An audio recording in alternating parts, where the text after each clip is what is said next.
passo a palavra ao senador Roberto Requião, que está inscrito para os questionamentos.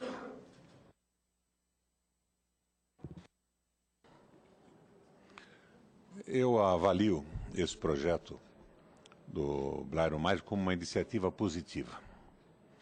Positiva para levantar a discussão sobre o problema. Positiva por quê? Porque no Brasil inteiro e no meu estado, quando assumimos o governo, Ivelisse, com uma presença muito grande de um sentimento de privatizar a educação, o ensino público, de acabar com a formação de professores. Então, quando o Blairo propõe um estágio, uma residência pedagógica, pelo menos ele está apoiando a melhoria do ensino público. Agora, é claro que o projeto tem defeitos, ele não define como vai ser feito isso, não define os recursos, e não tem, com seriedade, nenhuma perspectiva de ser aprovado, porque ele não se estrutura. Ora, por outro lado, tirando de lado a acidez do Gilmar na crítica do projeto, que eu acho desnecessária, porque para mexer com a educação nós precisamos de aliados e não de adversários. Da forma com que você colocou a sua exposição escrita, você está transformando o Blairo, que teve a intenção, a meu ver, um pouco ingênua de melhorar a qualidade da formação de ensino público, num adversário. Não é por aí, nós precisamos de aliados. Não é o Congresso que está segurando exatamente o Plano Nacional de Educação. Eu presidi essa comissão por 2 anos. Quando chegou no Senado, eu acertei com a Aloysio Mercadante, em que eu seria o relator na Comissão de Educação, porque eu avocaria o processo. Acertei na Comissão de Constituição e Justiça, que eu seria o relator. Mas daí o PT resolveu pedir para vir para a Comissão de Economia. Eu conversei com o ministro Mercadante e o ministro pediu ao presidente da comissão que me desse a relatoria. E eu assumi o compromisso de apresentar o relatório em 15 dias. Iria me reunir com algumas pessoas do Ministério da Educação, ia requisitar alguns técnicos que trabalharam conosco no Paraná para o nosso projeto, e em 15 dias nós apresentaríamos o projeto. Mas o PT insistiu, comandava a comissão, colocou o senador Pimentel como relator e está dormindo até hoje numa embananação completa, porque está se subordinando um projeto de educação a algumas circunstâncias econômicas que acabam sendo insuperáveis. Então está parado por uma decisão de governo, não do Mercadante, não minha, mas do Partido dos Trabalhadores. Eles embananaram o processo de uma forma absoluta. Isso já devia ter sido votado. Agora, o que é que eu acho desse processo todo? De pouco vale fazer uma residência pedagógica. O nosso problema, a residência pedagógica, a proposta, ela se suporta no reconhecimento de que a formação está muito ruim. Isso é verdade. Eu colocaria como alternativa a isso tudo, Ivelisse, o que nós fizemos no Paraná. Nós partimos para uma proposta de formação continuada. Nós vinculamos as universidades estaduais ao projeto. Nós transformamos a nossa proposta numa política de governo que passou a fazer parte da legislação brasileira e foi integrada constitucionalmente. Nós partimos de um pressuposto constitucional que a despesa com educação era de 30% na Constituição do Estado do Paraná. Nós aparelhamos as universidades do Paraná para fazerem a formação continuada. Vamos ter um estágio aonde, por quem, com que recurso, com que estrutura. É vazio o projeto nesse sentido. Há uma boa intenção e ele não se reafirma na viabilidade. Nós contratamos professores nas universidades estaduais e criamos cursos específicos de formação continuada de professores. Nós criamos mais 2 níveis de acesso à carreira dos professores. Nós tiramos os professores da sala de aula por 1 ano e pusemos 1 ano num processo de formação continuada em cadeia. Eles trabalhavam também com professores que estavam na rede. Num segundo ano, com 25% da carga horária. Bom, eu, durante o período que fui presidente da Comissão de Educação, tentei montar um projeto semelhante. Seria um projeto de formação continuada dos professores brasileiros. Não com aquela visão do Cristóvão Buarque da federalização, mas da federalização do custo. Esses professores em formação continuada teriam um salário diferenciado, um piso nacional razoável, considerável, verdadeiro. E esse piso seria financiado pelo Fundo Nacional de Educação. Mas as universidades entrariam dentro, o piso, o curso de formação, e seria estabelecido desta forma. Então, nós estaríamos tratando da formação, nós estaríamos tratando da carreira, nós estaríamos tratando do financiamento. Eu não consegui montar isso. Eu tive oposição e até dificuldade até com a consultoria do Senado. Cada vez que você tentava reunir um grupo de pessoas para tratar disso, você tinha... ao invés do apoio, você tinha a crítica. Ou seja, não querem fazer o piso, isso está encalacrado na cabeça dos quadros profissionais da República. Então, eu acho que por aí nós conseguimos caminhar de alguma forma. O Fundo Nacional de Educação financiando. Porque a federalização do Cristóvão, do ponto de vista corporativo, pode ser até interessante. A União paga, vamos ter um salário bom. Ela acaba com a criatividade dos professores nos municípios, ela centraliza um pouco isso. Eu acho que por aí deixa de ser interessante. A Ana Amélia sabe que eu sou apaixonado pelo sistema finlandês. Até há 15 dias atrás andei lá na Finlândia dando uma olhada mais de perto nisso, trouxe o pessoal da Finlândia para a Comissão de Educação. Mas eu gostaria que a Ivanise, que foi minha secretária de Educação por um tempo, e foi uma das formuladoras do programa do PDE, junto com vocês, mas a partir dela, fizesse uma análise da possibilidade da gente montar um projeto de verdade. Porque o que nós vemos são bandeiras, 10% do PIB. Todo mundo sabe que isso é uma sinalização, que o PIB não tem nada a ver com a arrecadação da União, ele não tem nada a ver com os impostos que são arrecadados. E se o PIB cair? Nós fechamos a educação pública no Brasil e a perspectiva é que caia. Nós estamos numa crise que atinge hoje a Itália, a Espanha, Portugal, a Grécia, que pode chegar aqui também. Eu, por exemplo, acho que o equivalente a 10% do PIB ou 10% da receita, hoje, para uma revolução na educação, seria pouco. Na sequência, não. Na sequência seria demais, porque a carência de investimentos em estrutura, em formação, em escolas, equipando as universidades para se preparar para uma formação continuada, para um processo, exigiria muito mais do que isso. Mas, Ivelise, o que eu pediria a você é que fizesse uma exposição rápida de como nós solucionamos isso. E que vocês avaliassem, por exemplo, esse tipo de proposta. O Fundo Nacional de Educação financiando um piso verdadeiro. Por exemplo, quando saiu aquele piso nacional, o Paraná foi contra. Nós pagávamos mais que o piso, e o piso não funcionaria numa análise nossa, porque cada município do Paraná tem um plano de cargos e salários diferenciado.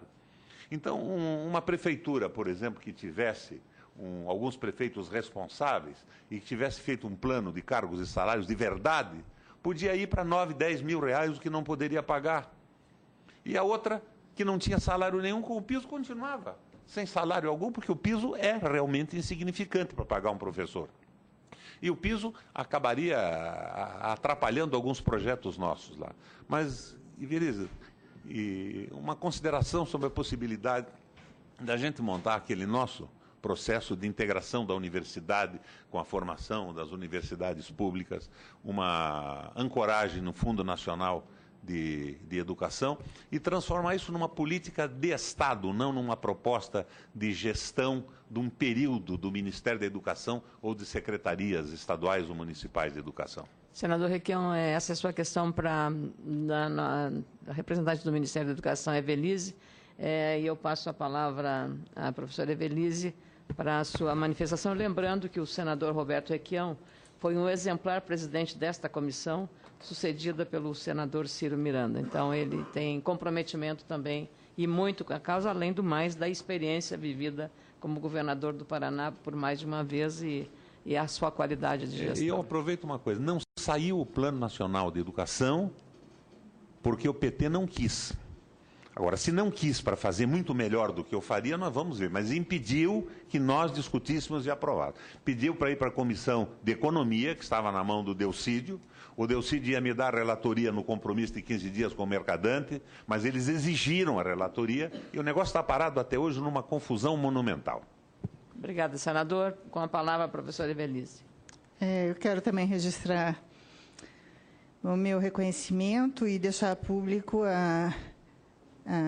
o excelente governador, especialmente na área da educação, que tivemos, né, com o governador Requião, um governador voltado, de fato, para a educação e reconhecido pelos trabalhadores da educação no Estado como alguém que fez avançar, de fato, a nossa proposta e a área de educação, que pegamos bastante carente em 2003.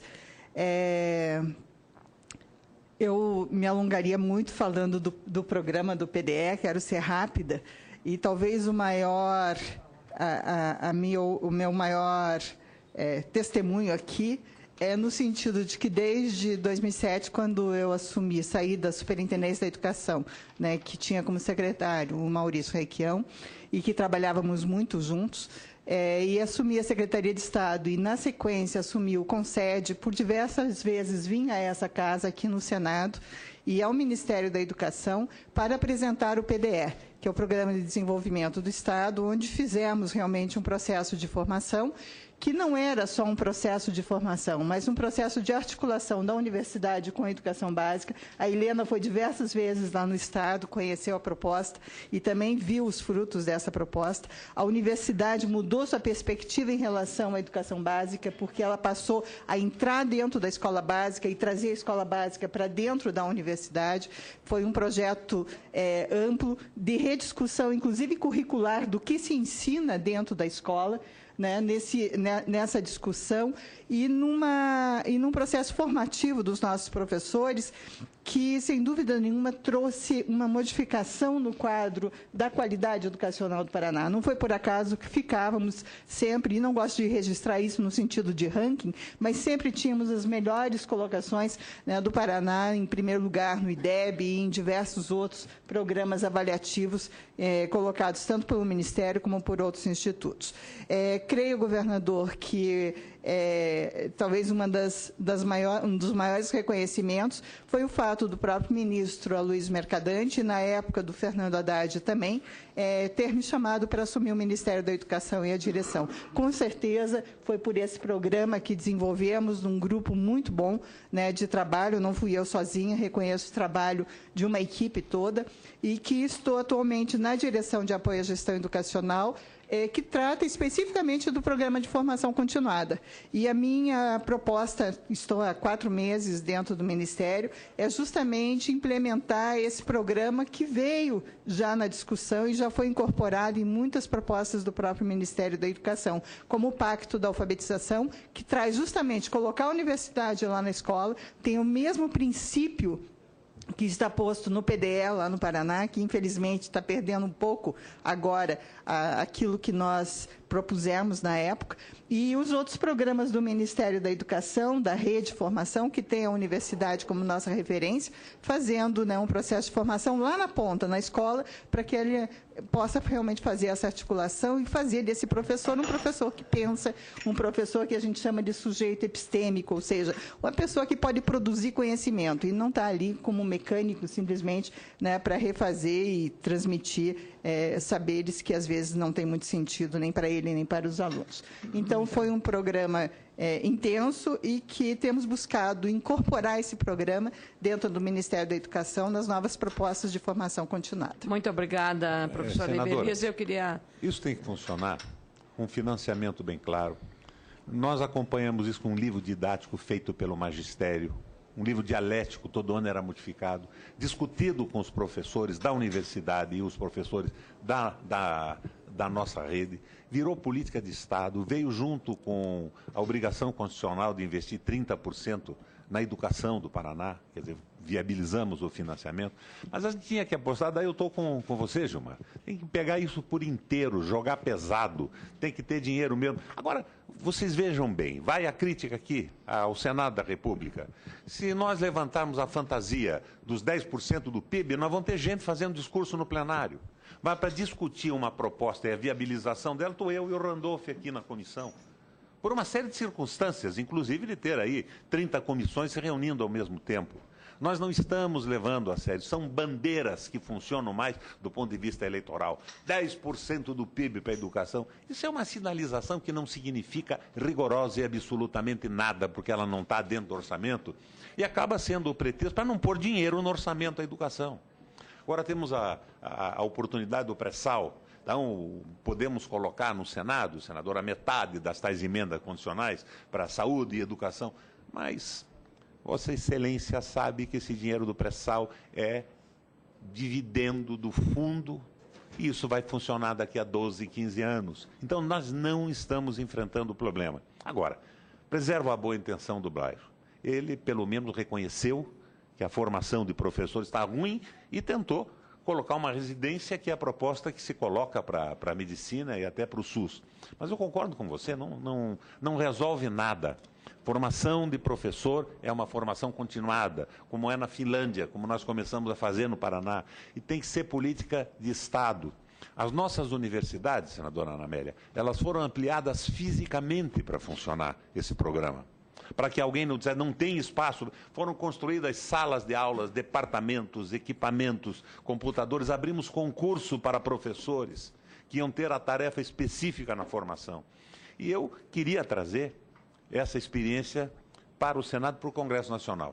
Mas eu não consegui, porque as bandeiras foram as bandeiras do PIB e outras bandeiras do pré-sal que não passam, lamentavelmente, de bandeiras. Não estão amarradas em dinheiro, não estão amarradas numa mudança concreta da legislação. Metas como foram metas estabelecidas no nosso plano, que, aliás, foi montado por mim e pelo Darcy Ribeiro na época em que eu presidia, no meu primeiro mandato, a Comissão de Educação. Sem amarração, sem dinheiro, sem projeto específico, sem o como fazer estabelecido em lei, nós não vamos a lugar algum.